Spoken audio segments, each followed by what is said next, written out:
Kalau ada negara di Afrika yang tiba-tiba kaya tambang emas, minyak, atau berlian, bukan berarti rakyatnya langsung sejahtera. Justru seringkali yang terjadi, negaranya makin terjerat utang, infrastrukturnya macet, dan rakyatnya tetap miskin. Dan salah satu alasan utamanya ada di balik sesuatu yang disebut jebakan utang IMF.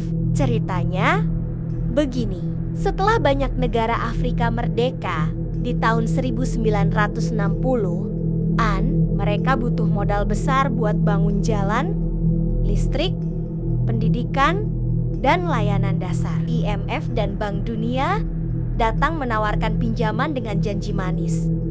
Ambil dana ini, nanti ekonomimu maju.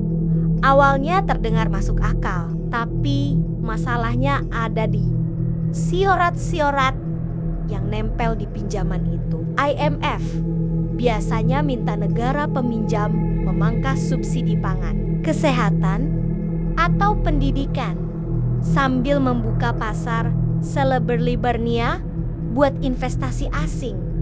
Akibatnya, harga kebutuhan pokok naik, layanan publik ambruk, dan kekayaan alam justru mengalir ke luar negeri. Negara-negara ini jadi tergantung pada ekspor bahan mentah dengan harga murah, sementara utang menumpuk karena bunganya terus jalan. Kasus paling terkenal ada di Zambia dan Ghana. Dua-duanya punya sumber daya melimpah, tapi karena terikat utang IMF, mereka terjebak dalam lingkaran gali lubang, tutup lubang. Zambia, misalnya, sudah lebih dari separuh anggaran negaranya habis hanya buat bayar utang dan bunganya. Artinya, uang buat sekolah, rumah sakit, atau pembangunan dalam negeri otomatis berkurang.